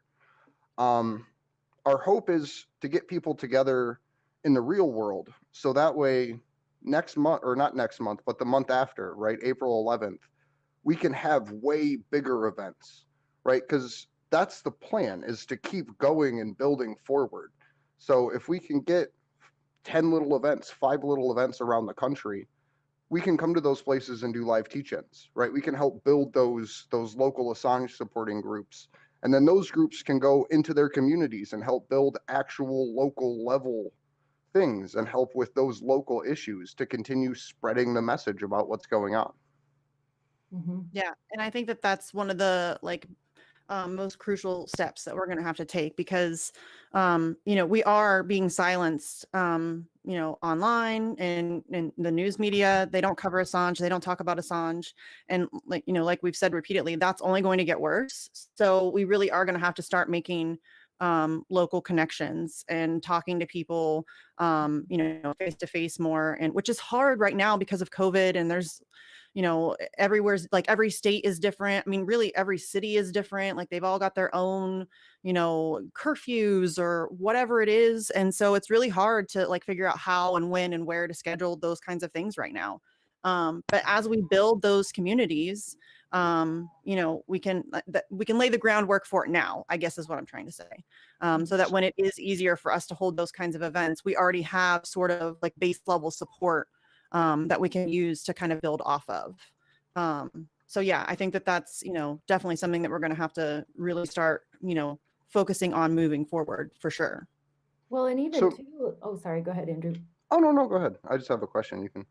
No, I was just going to say that even too, like with, because one of the things Denver had thought about even before with doing like an online panel event is just like, well, look, there's our show, there's like so many things out there and everything like that. So it was like, well, you can do that. But I do still think there's something to, even with these restrictions, depending on where you are or what people's feelings are that might only want to go online, there are ways to turn that into a local event.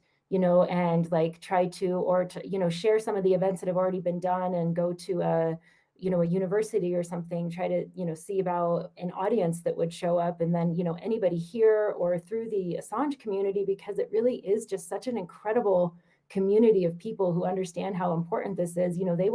They will help you out. That's how our panel came about. It's wonderful. I mean, we're so lucky to have these speakers. They do a great job for the Denver community that we have there. And so I was just going to say, that's something to think about too. We can make some online things local as well. And I love the Clovers for Assange idea, like everybody giving Julian his luck. That was such a great idea. Yeah, I think Kluber started that, didn't he? Like that was it really started as just like a hashtag, Clovers for Assange, to give him, all of our luck or whatever. And I think it was about a year ago when it started. So yeah, just being able to take that and kind of hijack St. Patrick's Day and use it as a way to draw attention is, awesome. But yeah, and then being able to use the Clover as like a way to, okay, that person supports Assange or what, like Andrew was saying earlier, that helps kind of make connections and, in the online space while we still have it. So yeah, I'm excited to turn that into like a 3D event and, see how that goes. And I'm really excited that we're going to be focusing on, Fox and CNN and the media because they're a problem. So Misty, I have a question, right? Okay. Hopefully I have an answer. So this is on it may even be better for an off-camera question, but I'll ask it just because we're here. I've had a couple different political candidates from different parts of the country reach out to me asking for like help, I guess, just because I've worked on campaigns and stuff before. And like, do you think it's worth like for like just an individual activist? Like I have all the stuff that I'm involved in, but for like individual people to still try to get involved with local campaigns? Like I'm not talking about like presidential or even like Senate, but just like person. I think that I think most people who watch the show or know me on Twitter or whatever know that I do not think the electoral politics is the answer. But when I say that, I do mean that on like a federal level.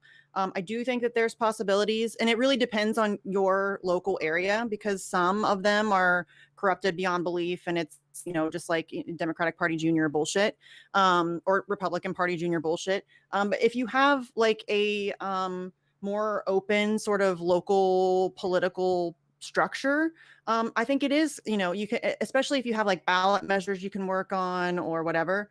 Would I like volunteer my time for a candidate? No, absolutely not. But if that candidate wanted to lend their voice to Julian Assange, would I help them with that? Of course.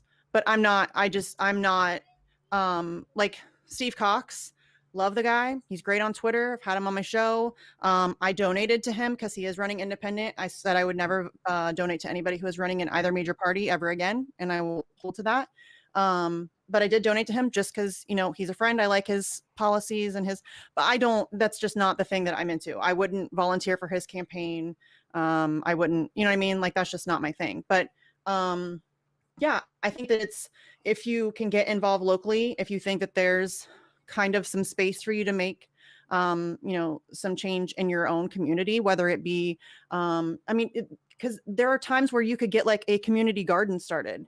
or, you know, something like that, like some kind of a mutual aid type program, which we are going to need moving forward. And if you're on like the local zoning committee or whatever, you might be able to make some of those things easier. But yeah, I think that's it just depends on kind of your area or whatever, like where you live and how all of that kind of works out. Like in my hood, it's not super corrupted. It is very partisan. It's very like line in the sand, Democrats, Republicans. There is no like independent force at all. There's no so you would have to kind of take over your local party, which is obviously going to be easier at a local level anyways. I just don't know that I would spend my time on it, but that's just me. I mean, we should have like a timeline test. I mean, even for us as well, or anybody, depending on which like major party you're for, you know, just through like, okay, just, you know what I mean? Because like from what Democrats used to be about to like now, or even same as Republicans, you know what I mean? It's like things have changed like this, like so much. It's just, it's kind well, of funny. Like, that's well, did what's you know you would have amazing been to a me. Republican in, you know, Yeah. 19 blah, blah, blah, or did you know you would have been a Democrat in, I mean, I don't know. It's just, Well, there's always like this, it seems like this constant shift. It's kind of like the ratchet effect. But it's really like they just kind of because it really is just one party that looks like two that works like together, like they work off of each other, I think is more appropriate. So and I think that they just end up like naturally over time when they do that, they just kind of shift to the other side, which is really interesting to watch. And you're right, historically, that's like so true. It's 100% true. But that's very true for this. Like I've said this before. If you would have told me 5 years ago that Sarah Palin would speak out in defense of Julian Assange before Bernie Sanders, I would have thought you were fucking nuts. You know what I mean? Like I would have thought you were nuts. There's no way Sarah Palin's going to come to Julian Assange's defense before Bernie Sanders. Would I have been like super for sure that Bernie Sanders would even speak out? No, but I would have expected him to do it before Sarah Palin. You know what? I'm glad that you said that. That made me think of something when Cathy was talking about our event. That article that she quoted from, that was actually from Assange Defense had done that. And to Misty's point, one of the things I was thinking, you know, these people, not like Bernie Sanders, AOC, a lot of these people, and anybody, any representative not coming out for Assange, you know, now there is this is a mainstream issue now. You know what I mean? You have all of the major like free press, human rights orgs. So what are we talking about here now? So we really have a lot of fuel, I think, for this like local type of pressure on our representatives and even, you know, Biden and everything like that. Yeah, I don't think we have much hope with Biden. Unless we can get mass public pressure, I don't think, because he's really not in control of anything. Yeah, I think they all have to be put into a corner. Yes. That's what I've learned about politics. That's how you get it. Yeah. Yep. Well, and I honestly have very, very, very, very little hope for AOC, Bernie Sanders. They're cheering on censorship. They're advocating for more censorship. AOC sent out a mass email to her huge ass email list, asking her supporters to get online and mass target and report tweets that were unfavorable to her, basically. That's crazy that an elected official is using their email list for that kind of a thing like that. And that's even fucking legal. Right. That a fucking elected official can even say, hey, go report these, because that's Stalinism.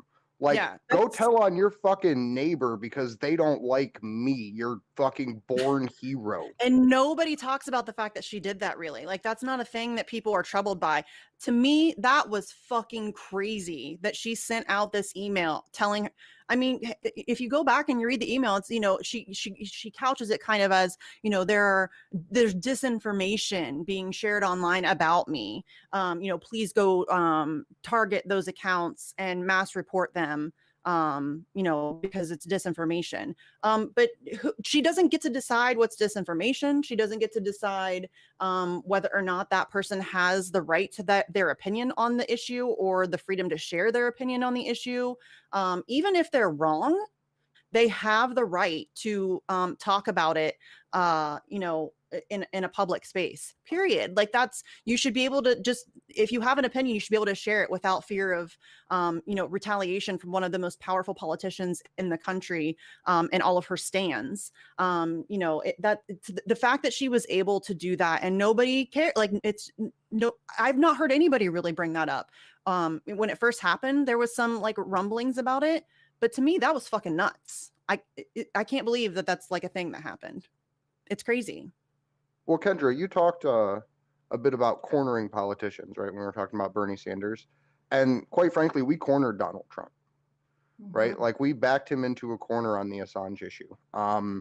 As a group, we were able to attend dozens of his events towards the end of, well, maybe a dozen of his events towards the end of his campaign run, right? I personally went to probably about 5 of them before December even, like when the election was still going on in November and September, October.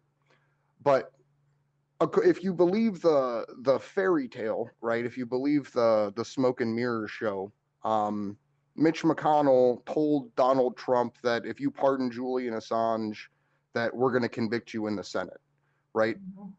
While his entire base was screaming, pardon Julian Assange, right? So we didn't get what we wanted out of that situation, right? Donald Trump didn't pardon Assange, but what it did do is it punched a hole right into everyone's belief system, because everyone that was demanding that, like the leadership, right, that was demanding that, realized what happened, realized that they had been sold out, and the people underneath them that were screaming that realized it too. So Donald Trump got backed into a corner, and what he did is he lost in 2024 already, because he no longer has his support base and all of those people. So the whole Senate conviction thing was just a pony show, because we knew that he wasn't going to get convicted because he didn't pardon Julian, right? That was according to their story, right? But when he goes to run again in 2024, he's going to look like Bernie Sanders in 2020. He's going to look like this feeble old man that can't get anyone around him to even care about what he's saying, because they know that he's sold out. Yeah, you're probably right. But I still think that the Democrats will find a way to lose to him if he runs, because that's what they do. But yeah, you're right. He did like really destroy his support base with that. I mean, I think that they were all starting to kind of peel off. I think that a lot of things became more clear like the longer he was president to some of them. So I think that some of his support, like they all have like their hardcore bases that it doesn't matter what they do. It's like a God complex, and Donald Trump is God, and he can, you know what I mean? Like Bernie Sanders has his own, he's a deity of some kind, and, they all do, K-Hive, whatever. So yeah, I think that he will always have those like loyal supporters, but I think a lot of people that supported him, because he said he was going to end some wars, or because, he was going to do something about healthcare, that he was going to drain the swamp, or what. I think that as he was president, people started to shed off because it was abundantly clear that this dude was full of shit. Well, I think that's why they passed it to Biden, right? Because I think that's why they let Joe Biden, like he was the selected president. Yeah. Is because Trump wasn't able to continue that propaganda, right? Because you had President Obama, who is fucking terrible, right? But at least he was able to sell it. Yes. Like at least he was able to sell it to the second term. Donald Trump has no talent for subtlety. He does not know when to shut the fuck up. He says things he's not supposed to, and he says them loudly and often. He's kind of an idiot and a loudmouth, and he's unpredictable. And I think that, they knew that they could control him, just based on the fact that he does have legal issues, and there's stuff that they can use against him to keep him under control. Chuck Schumer says it. They have 6 ways a Sunday to come back at you, and they will. And when you're Donald Trump and you have, skeletons upon like colossal mountains of skeletons in your closet, they have shit they can use against you to keep you, in line. But he just didn't know when to shut up, and he was unpredictable, and they need somebody who, and Joe Biden's not much better, because he often says really dumb things too. But because of COVID and a bunch of other things, I think they're going to just mostly keep him hidden. If you've noticed, he hasn't really done a lot of interviews or press conferences. He's done the one town hall. Texas was freezing. He didn't really talk about it much. He's not giving like public addresses about all of the intense things that are happening right now, like you would maybe expect a president to do. So I think they're just mostly going to keep him hidden away, and roll him out for some photo ops every now and again, like they did the other day with their moment of silence. And that'll be it. That'll be his presidency. So yeah, I think that you're right. I think that Joe Biden is just like an easier puppet to manage. And Trump just pissed them off and was just too unpredictable for them. Like they don't like that, I don't think, which I know they sounds very conspiratorial, but I don't think anybody can deny the fact that there's like, whatever you want to call it, deep state, the shadow government, the permanent state, whatever you want to call it. The There's people just Global so capitalism. many things though for me. I mean, to be frank, like, and I usually don't chat, there's just too many things that seem to really fit in place with all of these narratives, that like, I mean, do you know what I mean? Even with No, I 100% know what you all mean. seems If you so like try connecting some of that stuff, people call it's you a crazy steady or what. policy through. Yeah. You know. Yeah. Like Yeah, even well, go ahead, like Andrew. completely off topic, like even the GameStop shit. Like Yeah. like for as crazy as it is, like if you even like peel the surface back on that, you're like, what the fuck is going on? Right. Yeah. Really Yeah, strange. because No, there's and a it's company that literally downloaded all of the Department of Justice's information, Stellar Win, that got tons of money from the GameStop short. Like they made tons of money from that and the people involved in it. So it's just like even that, you're like, this is weird as fuck. yeah. Well, and to me, I get like how all of like what we're saying might sound conspiratorial, but when you look at the fact that we just think about the things that we know for sure our government has done and said and the propaganda they've used, that's just what you know. You know what I mean? Like the Gulf of Tonkin and incubator babies and Russiagate and I mean, I could go on and on and on. Operation Mockingbird, MK Ultra, like there's a shit ton of stuff that we know that they do to manipulate people and control the narrative and propagandize people. Was it the director of the CIA that was like, yeah, we lie, we steal, whatever he said. And Mike then Pompeo's. yeah, and then there was the other guy who said, we'll know our job is done when everything that the American public believes is a lie. William Casey. Yeah, that's what they do. I mean, that's not conspiratorial. That's not like overly dramatic. These people know what they're doing. They've been doing it for a very long time, and they have a lot to lose. You know what I mean?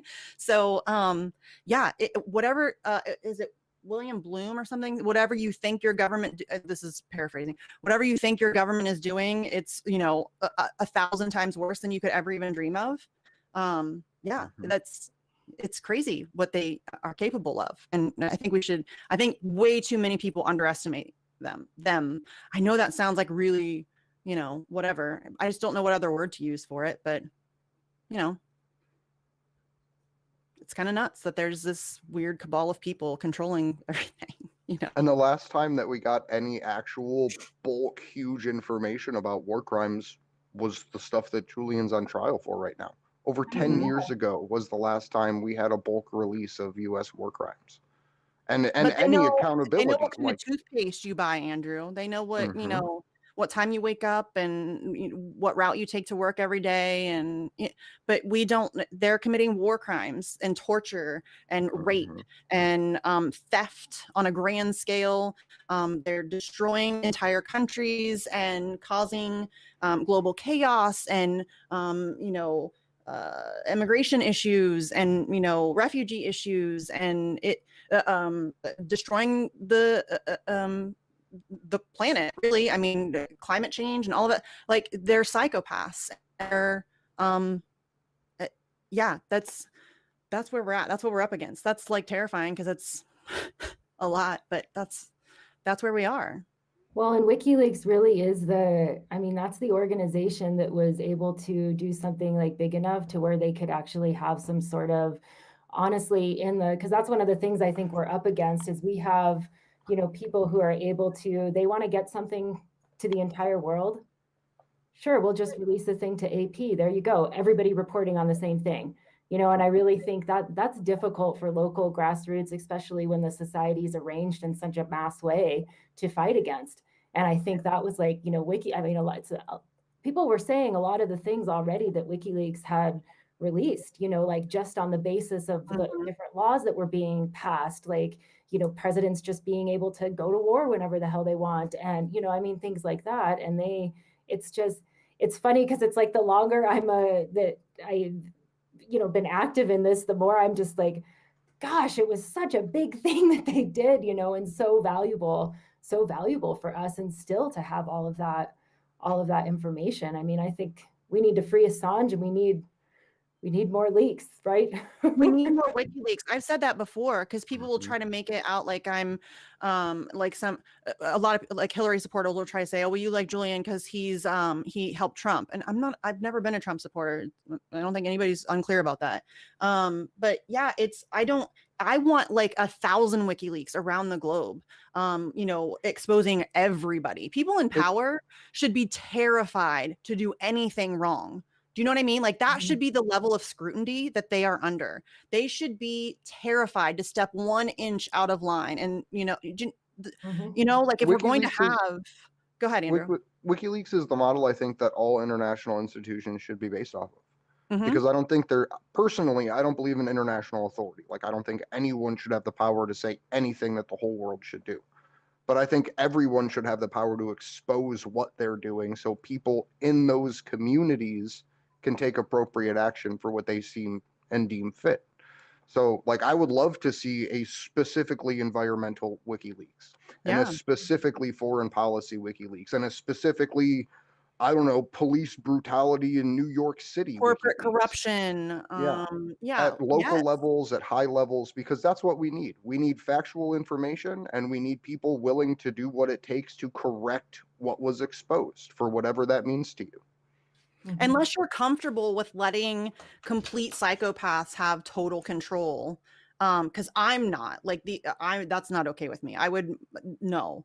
These people are horrible human beings. I mean, these are the kind of people who start wars, just so that they can justify paying out defense contractors and stealing oil, or or like just gaining geopolitical control over a certain region. I don't want those people to have that much power and control. I want them to be, if they're going to exist, if we're going to have like any kind of a power structure, which is a whole other debate entirely, but if there is going to be some sort of like hierarchy of power, the people who have power should be just completely transparent. You should have a modicum of like some individual privacy. Like, I don't need to know, how many bowel movements you have a day, or what your gynecologist said, or, you know what I'm saying? But you should be under heavy scrutiny all the time, and every move you make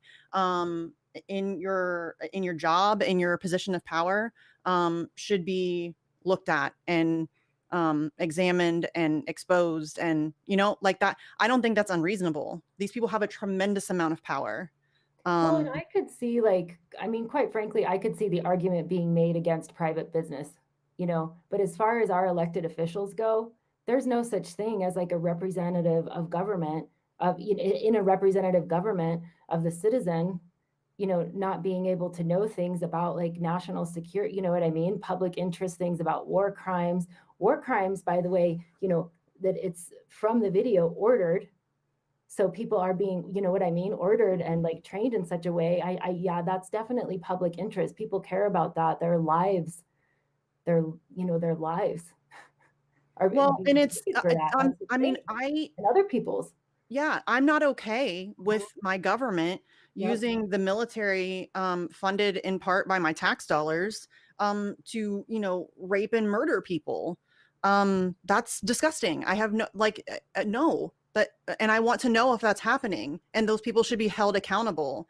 But that's what I'm talking about. Like, the people that have all this control are like toddlers with like god complexes And space and weapons. yeah, and space, and like they have like the largest terrorist organization on planet Earth at their disposal, and which is the U.S. military.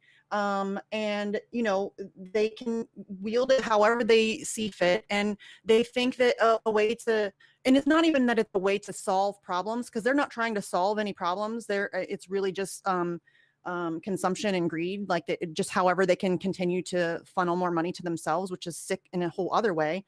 But like, I don't know. I don't know. They just have all too much power, no accountability. There's no transparency. And but if you think that you can like solve problems or fix things just by like blowing people up, you probably shouldn't be in charge. You know, like that's not just, if you think about it as like a grown ass adult, does that would you tell your kids like, hey, that kid made you mad, well, go, hit him over the head with a shovel or whatever? No, we teach our kids like you shouldn't hit people and use your words. And then our elected officials choose to solve their problems by blowing people up in third world countries. And yeah, it's mind-boggling. I mean, and fascism always has a PR campaign. Mm-hmm. Nobody's like, hey, we're here, we're the fascists, like, come support us. I mean, that's never how history seems to work. It's just always that, authoritarian and by nature. It's like this creeping, Mhm. it sucks because it's very, I don't know, it's just really hard to fight back against. And it sucks even more because it's not like we haven't been through this before, and humans never learn, like we know where this is headed. We know, and we're still just like zombie walking into our own demise. But too, like, even one thing too, like to Andrew's point, that whole group of, maybe not everybody, but there's a big group there that was like, wait a minute, guess there wasn't, 3D chess going on, guess, like, I mean, whether you agree with the issues or not, anybody who, what I mean, was like, well, maybe some of that was Trump's fault or not, or maybe he just couldn't get done what they wanted to get done. I mean, who knows? But that should, I was just had the thought, Andrew, while you were talking about all the different WikiLeaks, where it's just like, it is easy to feel beaten down, but I'm like, that's like, if we do have places like that for people to go to, and people are able to even have that little bit of privacy to share that, we don't need the mainstream media.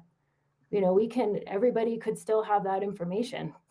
They just have to go to it. They're not going to find it. And I do think that's why I think it's so critical with the extra, like the censorship and everything like that. I love that what Assange had said, that's like, kind of cause for celebration, because that means that there's, that's weird. So like with the Clovers, I think that was so great to see, Andrew, that like the fuck the censorship and the Clovers for Assange coming together. These like, that's great. I was like, let's get another group out in DC. Come on, guys. You guys, if in the chat, if you know of any groups in the DC area or anywhere, really, if they're willing to travel, that want to join up and like have a corresponding event, seriously, get a hold of us. Like it's not like we don't all agree on many of these things. And so if we join together, our smaller groups then become a much bigger group. And that's how it's going to happen.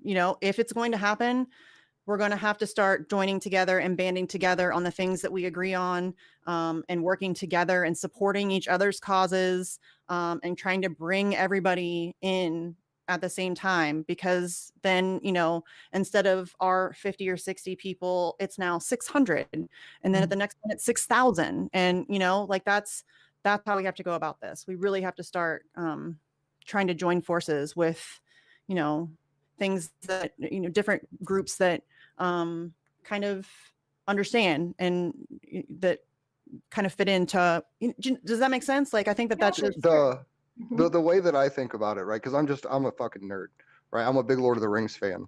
So when Pasta calls me a hobbit, it like warms my insides a little bit, because that's like setting out. That's what I felt like. Hobbit? I don't think I've ever heard him say that. Yeah, You're too big to be a hobbit. Before we met in person, he thought I was like 5'2", right? So, funny.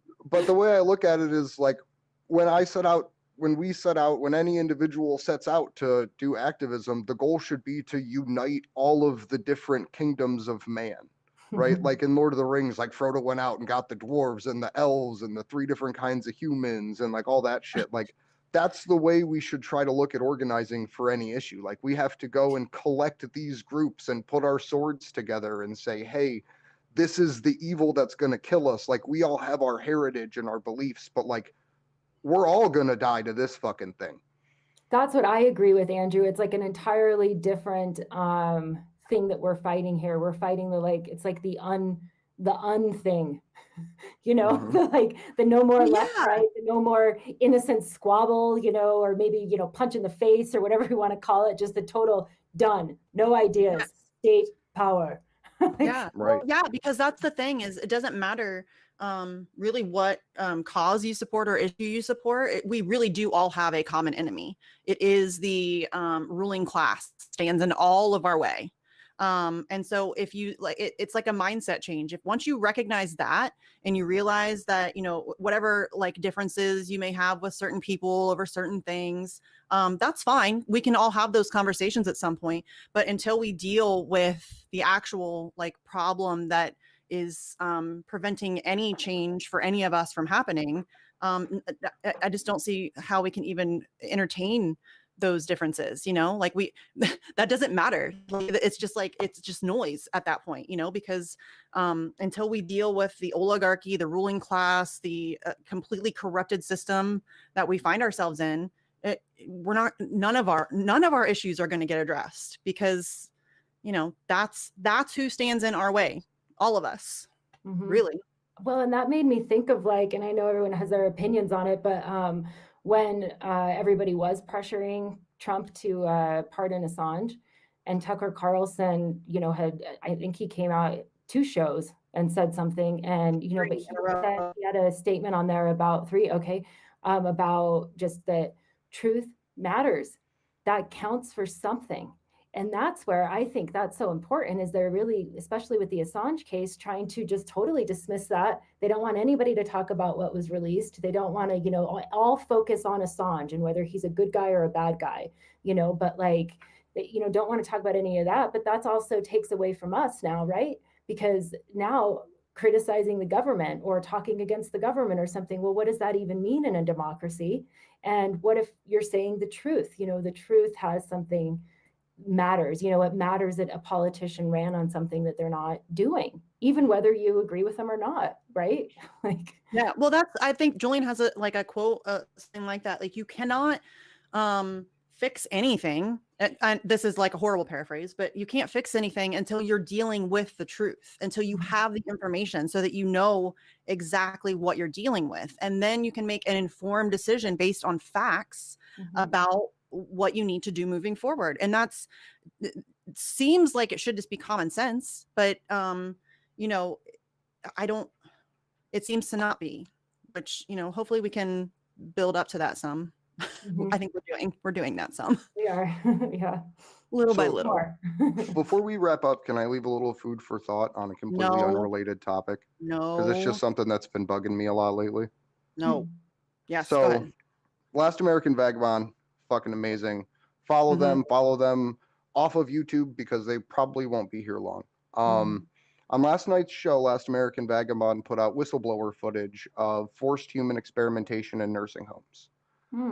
They're taking dementia patients and forcibly vaccinating them. Like literally, you can see this whistleblower footage of people fighting getting this vaccination. Like these elderly patients kicking and screaming to not get vaccinated, and it's horrifying, right? But the question that I ask that I want to put out there for people to think about is what's happening inside of the prisons, right? And what's happening inside of the Homeland Security run ICE detention facilities, where you're not going to have someone with the courage to put a camera up because an old lady's being abused. So think about that. In an era of human experimentation through vaccinations, what's happening in all of these dark sites? Well, because Andrew, I don't know if that's you saw recently the story out of California where women were being forcibly sterilized. Is that the right yep, word? Sterilized? Is that yep, right? sterilized. That didn't sound right when it came out of my mouth. I'm like, is that the right word? That's the Yeah. term. So it's not just forced vaccines. Mhm. You know, what's happening, and that's like in an American prison in a blue state. It goes back to that the thing your government's actually doing is 1,000 times worse than the Yeah. worst thing you can imagine. I mean, that's something that if we heard that like Iran was doing that, that would be grounds for war. Like we would be ready to go to war right now today. Like right now. Somebody send the bomb. Like go. That's happening in the United States in our prisons on a regular basis. And yeah, you're right. It's that one story that just came out of California. If there's that one story, there's lots more. Yep. For sure. But my name's Andrew Smith. You can follow me on Twitter at Andrew Zigman. You can follow us on Twitter at action_4 Assange.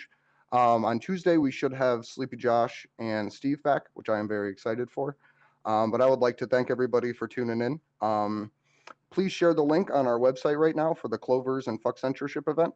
It's one nice post. And if you can, please help us find other groups to get involved because we would like to, if at all possible, add more stops and make it about celebrating the fact that we need to learn more.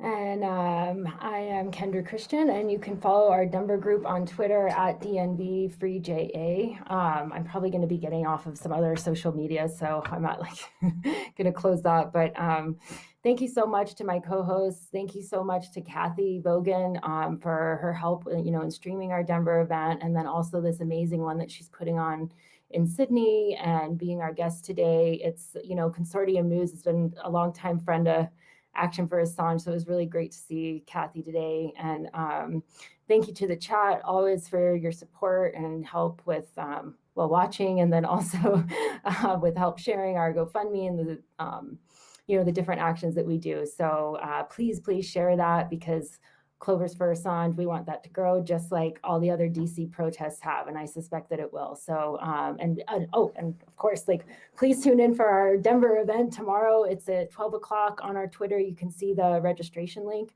And then obviously we'll have stuff tomorrow for where to catch that live streamed, which hopefully we'll also have that here on the Action for Assange channel as well. So thanks a lot.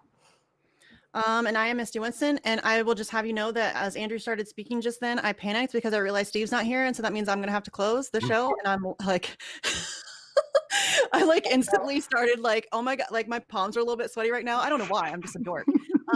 But anyways, so I'm Misty Winston. You can find me on Twitter at Sarcasm Starts. I have another show called Facts on the Ground with my friend Jesse Zerwell. We just did our very first live stream. Thank you, Sleepy Josh. Sleepy Josh helped us with it yesterday because Jesse and I are technologically incompetent. Although I did computer stuff yesterday, and Josh said that kind of makes me an official member of an Anonymous now. So I'm excited about that. But yeah, so Sleepy Josh helped us with our very first live stream yesterday on Facts on the Ground. We had Jesse Jett on, who is an incredible musician. So it's a 3-hour live stream, but it was just so much fun. He played 3 songs from his albums, kind of interspersed in between the interview. And then he premiered a spoken word piece that he just wrote recently about Julian Assange, which is unbelievable. I got goosebumps. I got a little teary-eyed. It's so good. So please go check that out. He is incredible. We're actually going to have him on the Vigil on March 13th, I think, because he's great. And so, yeah, definitely check out his work as well. We're still doing the letter writing campaign. We are kind of tackling Joe Biden and Merrick Garland at the moment. If you still want to add a letter to Julian Assange as well, that's always appreciated. Again, there's no way we can be sure he's getting all of his mail. But according to Stella, who I have been in touch with, she personally told me that he is getting some mail.